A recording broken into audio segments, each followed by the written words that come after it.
Welcome back everyone. আমি Saptaparni from বায়োলাইফ। আশা করি তোমরা সবাই খুব ভালো আছো। তো যারা তোমরা সামনের বছর অর্থাৎ 2025-এ মাধ্যমিক দিতে চলেছো তাদের জন্য আমরা নিয়ে এসেছি একটা বিশেষ সেশন, যেখানে আমরা ডেলি বেসিসে কিছু শর্ট কোয়েশ্চেন, সেগুলো 1 মার্কের হতে পারে, 2 মার্কসের হতে পারে, অথবা ব্রড কোয়েশ্চেন, সেটা আমরা পরের দিকে করাবো, সেগুলো নিয়ে চ্যাপ্টার ওয়াইজ ডিসকাশন করব। এবং রেগুলারলি আমরা অল্প অল্প কোয়েশ্চেন করব, একসাথে 50-60টা করব না, 10টা 15টা করে কোয়েশ্চেন ডিসকাস করব, যাতে তোমাদের রেগুলার রিভিশনটা হয়। তোমরা এখন পড়ছো, পড়ার সাথে সাথে যাতে তোমাদের রেগুলার রিভিশন হয় এবং এক্সামের আগে যাতে তোমরা প্রত্যেকটা চ্যাপ্টার নিয়ে লাইফ সায়েন্সে কনফিডেন্ট হতে পারো যে তোমরা 90+ মার্কস ক্যারি করবে। ওকে, তো তার জন্যই আজ থেকে এই সেশন আমরা স্টার্ট করছি। তো আজকে আমরা চ্যাপ্টার 5 অর্থাৎ লাস্ট চ্যাপ্টারের 10টা শর্ট কোয়েশ্চেন নিয়ে আলোচনা করব। তোমরাও আমার সাথে সাথে অ্যান্সার করার চেষ্টা করো এবং কমেন্টে লিখে জানাও 10-এ তোমরা কে কত পেলে। ওকে, প্লাস সেশন চলতে চলতে আমি কিছু কোয়েশ্চেনও করব, সেগুলোর অ্যান্সারও তোমরা কমেন্ট সেকশনে লিখে জানাবে। যারা সঠিক উত্তর দেবে তাদের নাম পরের ভিডিওতে আমি বলবো। তো চলো তাহলে আর দেরি না করে স্টার্ট করা যাক। ভিডিও স্টার্ট করার আগে সবাইকে রিকোয়েস্ট করব চ্যানেলটাকে সাবস্ক্রাইব করে রেখো এবং ভিডিওটাকে লাইক শেয়ার করে রেখো, যাতে এরকম ভিডিও রোজ তোমরা ডেইলি নোটিফিকেশন পেতে পারো। দেখো, ফার্স্ট কোয়েশ্চেন বলছে কোনটি নাইট্রোজেন সংবন্ধনকারী ব্যাকটেরিয়া নয়। এখানে কোয়েশ্চেনগুলো দেখলেই তোমরা বুঝতে পারবে পুরো এক্সামের প্যাটার্নেই কোয়েশ্চেনগুলো সাজিয়ে তোমাদের দিয়েছি, যাতে এক্সাম ওরিয়েন্টেড হতে পারো তোমরা। ঠিক আছে, তো দেখো এখানে অপশন আছে নস্টক, অ্যাজোটোব্যাক্টার, রাইজোবিয়াম, ক্লস্ট্রিডিয়াম। সবকটাই নাইট্রোজেনকে সংবন্ধন করে, বাট এখানে সবকটা ব্যাকটেরিয়া নয়।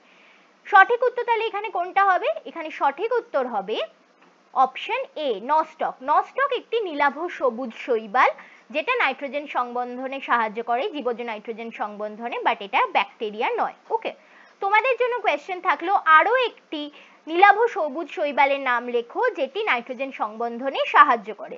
ওকে, নেক্সট কোয়েশ্চেনে যাচ্ছি। বায়ু দূষণের একটি জৈব নিদর্শক কোনটি? এর মধ্যে শৈবাল, ফার্ন, লাইকেন নাকি পাইন গাছ? সঠিক উত্তর কোনটা হবে? এখানে সঠিক উত্তর হবে অপশন সি, লাইকেন। লাইকেন হচ্ছে অ্যালগি এবং ফাঙ্গির একটি সিম্বায়োসিস। ঠিক আছে, অর্থাৎ অ্যালগি এবং ফাঙ্গি একসাথে থাকে যেখানে। তো যে জায়গায় বায়ু দূষণ কম সেখানে আমরা দেখি গাছের গায়ে লাইকেন দেখা যায় এবং হালকা একটা সবুজ কালার টাইপের হয় একটা লাইকেনের রং। কিন্তু যেই মুহূর্তে ওই অঞ্চলে বায়ু দূষণের পরিমাণ বেড়ে যায়, এই লাইকেনগুলি তাদের রং পরিবর্তন করতে শুরু করে এবং ইভেনচুয়ালি তারা কিন্তু মৃত্যু হয় তাদের। ঠিক আছে, তো যেখানে বায়ু দূষণ বেশি সেখানে তোমরা লাইকেন কিন্তু দেখতে পাবে না বা কম দেখতে পাবে। ওকে, সো তাহলে এটি বায়ু দূষণের একটি জৈব নিদর্শক হিসেবে কাজ করে। নেক্সট কোয়েশ্চেন যাচ্ছে, দেখো রেড ডেটা বুক এদের মধ্যে কে প্রকাশ করে? IUCN, WWF, IBWL নাকি সাইটস? তোমাদের জন্য কোয়েশ্চেন থাকলো এই চারটেরই ফুল ফর্ম কমেন্ট সেকশনে লিখে আমাকে জানাও। ওকে, তো এখানে সঠিক উত্তর কোনটা হবে? এখানে সঠিক উত্তর হবে অপশন এ, IUCN। ঠিক আছে, IUCN রেড ডেটা বুক প্রকাশ করে, যেখানে পৃথিবীতে যত প্রাণী লিস্টেড রয়েছে তাদের একটা লিস্ট দেওয়া হয় এবং সেই লিস্টে অনেকগুলো ক্যাটেগরি থাকে। ঠিক আছে, যে ভালনারেবল হতে পারে, এন্ডেঞ্জার্ড, এক্সটিংক্ট, এরকম নানা ধরনের ক্যাটেগরি থাকে, যেগুলো নিয়ে পরে আমরা কোনো ভিডিওতে আলোচনা করব। তো এই লিস্ট দেখে কোন প্রাণী কোন ক্যাটেগরির আন্ডারে পড়ছে সেটা দেখে আমরা বুঝতে পারি যে প্রকৃতিতে সেই প্রাণীটা কতটা কি বলবো বিপদজনক অবস্থায় রয়েছে। ঠিক আছে, সেটা বুঝতে সাহায্য করে ওটা। নেক্সট কোয়েশ্চেন দেখো, লেগ হিমোগ্লোবিন সিম্বগোত্রীয় উদ্ভিদে দেখা যায়, সত্যি না মিথ্যা? এটি অবশ্যই সত্যি। লেগ হিমোগ্লোবিন সিম্বগোত্রীয় বা লেগুমিনাস যেসব উদ্ভিদ রয়েছে, যেমন ধরো মটর হতে পারে বা ডাল জাতীয় গাছ, তাদের মূলে যে অর্বুদ থাকে তাতে দেখা যায় এবং লেগ হিমোগ্লোবিন যুক্ত ওই যে অর্বুদ, ওখানেই কিন্তু রাইজোবিয়াম বাসা বাঁধে এবং বাতাসের নাইট্রোজেনকে গাছের মূলে সংবন্ধন করে এবং গাছকে পুষ্টি প্রদানে সহায়তা করে। ওকে, নেক্সট কোয়েশ্চেন, অভয়ারণ্য একটি এক্স সিটু সংরক্ষণের উদাহরণ, সত্যি না মিথ্যা? দেখো, এক্স সিটু সংরক্ষণ হচ্ছে যখন কোনো প্রাণী বা উদ্ভিদকে তার যে নিজস্ব বাসস্থান তার থেকে দূরে বা বাইরে এনে, এক্স মানে এক্সিট, বাইরে এনে কোথাও সংরক্ষণ করা হয়। যেমন সুন্দরবনের গাছকে যদি তুমি বটানিক্যাল গার্ডেনে এনে সংরক্ষণ করো, বা সুন্দরবনের বাঘকে যদি আলিপুর চিড়িয়াখানায় সংরক্ষণ করো, সেটা হচ্ছে এক্স সিটু সংরক্ষণ, তার নিজের বাসস্থান থেকে দূরে নিয়ে গিয়ে সংরক্ষণ। বাট দেখো, অভয়ারণ্য, অভয়ারণ্য হচ্ছে সেই প্রাণীটার বা গাছটার নিজের বাসস্থান, সেখানেই তাকে সংরক্ষণ করা হচ্ছে, তাহলে এটি একটি ইন সিটু সংরক্ষণ, এক্স সিটু নয়। সো এটা কি হবে? এটা হবে মিথ্যে। ওকে, তোমাদের জন্য কোয়েশ্চেন থাকলো আরো দুটি, অভয়ারণ্য ছাড়া আরো দুটি ইন সিটু সংরক্ষণের উদাহরণ তোমরা নিচে কমেন্ট সেকশনে লিখে জানাও। নেক্সট কোয়েশ্চেন তোমাদের জন্য একটু ডিফিকাল্ট হতে পারে, প্যান এক প্রকার প্রাথমিক দূষক। প্রথমেই বলি যে প্যান কি। প্যান হচ্ছে পারঅক্সি অ্যাসিটাইল নাইট্রেট, ঠিক আছে, এবং মনে রাখবে এটি প্রাথমিক দূষক নয়, এটি একটি গৌণ দূষক বা সেকেন্ডারি পলিউটেন্ট। সো এটা হচ্ছে মিথ্যে। এবার তোমরা কোয়েশ্চেন করতে পারো যে প্রাথমিক এবং গৌণ দূষকের পার্থক্য কি। দেখো, প্রাথমিক দূষক হচ্ছে সেই সব দূষক যা ডাইরেক্টলি পরিবেশে গিয়ে মেশে। যেমন ধরো, আমরা যখন কোনো গাড়ি চালাচ্ছি, গাড়ির যে ধোঁয়া তার থেকে carbon dioxide, carbon monoxide directly বায়ুতে গিয়ে মিশছে, তাহলে এই কার্বন ডাইঅক্সাইড, কার্বন মনোঅক্সাইড এগুলো হচ্ছে প্রাথমিক দূষক। বা বিভিন্ন ধরনের হাইড্রোকার্বন, সেগুলো গিয়ে বাতাসে মিশছে, এগুলো হচ্ছে আমাদের প্রাথমিক দূষক।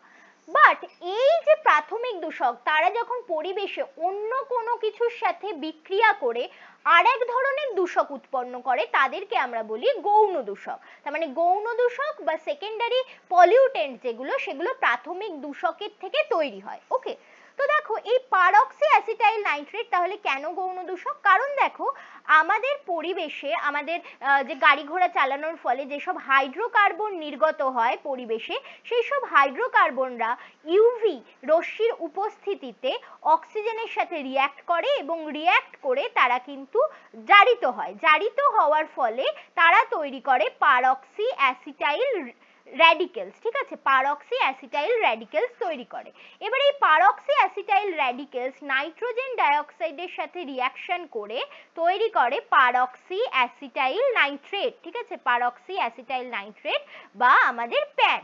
এই প্যান কিন্তু আসলে একটি গৌণ দূষক, কারণ এটি প্রাথমিক দূষক অর্থাৎ হাইড্রোকার্বন থেকে উৎপন্ন হয়েছে বলে। ওকে, এই পারঅক্সি অ্যাসিটাইল নাইট্রেট আমাদের চোখে, লাংসের, তার বা ফুসফুসের, আমাদের স্কিনের কিন্তু ক্ষতি করে থাকে। ওকে, নেক্সট কোয়েশ্চেনে যাচ্ছি। দেখো, WWF এর সংকেত কোন প্রাণী? তো WWF বা ওয়ার্ল্ড ওয়াইল্ড লাইফ ফান্ডের যে লোগো রয়েছে, সেখানে আমরা পান্ডা দেখতে পাই।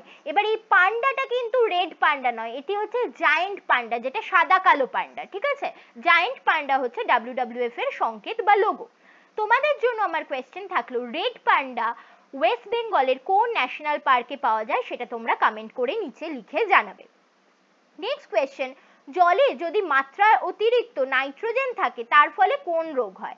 দেখো, জলে যদি অতিরিক্ত পরিমাণ নাইট্রোজেন থাকে, এবং সেটা যদি মেনলি আমাদের কি রূপে থাকে, যদি সেটা আমাদের নাইট্রেট রূপে থাকে, তাহলে কিন্তু বাচ্চাদের ক্ষেত্রে, যারা একদম সদ্যজাত 6 মাসের মধ্যে বয়স যাদের, তাদের ক্ষেত্রে আমরা ব্লু বেবি সিনড্রোম বা মিথেমোগ্লোবিনেমিয়া এই রোগটি দেখতে পাই।